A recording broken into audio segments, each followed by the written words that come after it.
March 1 ഈ വർഷത്തെ റമദാൻ ആരംഭിക്കുമെന്നാണ് പ്രതീക്ഷിക്കുന്നത്. സാധാരണയിൽ നിന്നും വ്യത്യസ്തമായാണ് റമദാനിൽ സൗദിയിലെ സ്കൂളുകളുടെ പ്രവൃത്തി സമയം. ഇസ്ലാമിക റമദാൻ മാസത്തിലെ സ്കൂൾ ദിനത്തിനായുള്ള സമയക്രമങ്ങൾ സൗദി വിദ്യാഭ്യാസ അധികാരികൾ സജ്ജമാക്കാൻ തുടങ്ങിയിട്ടുണ്ട്.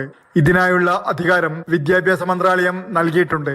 ചന്ദ്രക്കല ദൃശ്യമാകുന്നതിനെ ആശ്രയിച്ചായിരിക്കും സ്കൂൾ ദിന പ്രവൃത്തി സമയങ്ങൾ. സൗദിയിലെ നിലവിലെ അധ്യയന വർഷത്തിലെ 3ാം സെമസ്റ്ററിന്റെ ആരംഭം ഈ വർഷത്തെ റമദാൻ നോമ്പ് മാസത്തിന്റെ തുടക്കത്തോടെ ആരംഭിക്കും.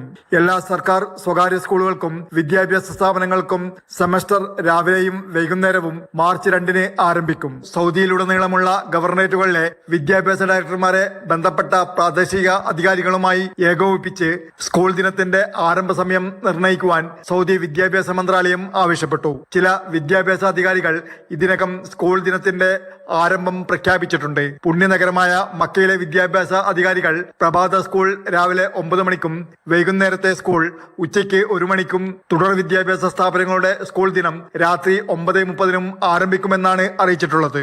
എന്നാൽ സൗദിയിലെ മറ്റൊരു പുണ്യനഗരമായ മദീനയിൽ എല്ലാ ആൺകുട്ടികളുടെയും പെൺകുട്ടികളുടെയും സ്കൂളുകളിലും അനുബന്ധ ഓഫീസുകളിലും റമദാൻ മാസത്തിൽ രാവിലെ 9:30 പ്രവൃത്തി സമയം ആരംഭിക്കുകയെന്ന് വിദ്യാഭ്യാസ ഡയറക്ടറേറ്റ് നിശ്ചയിച്ചിട്ടുണ്ട്. Jafar Ali Balakot, Mathrubhumi news, Jeddah.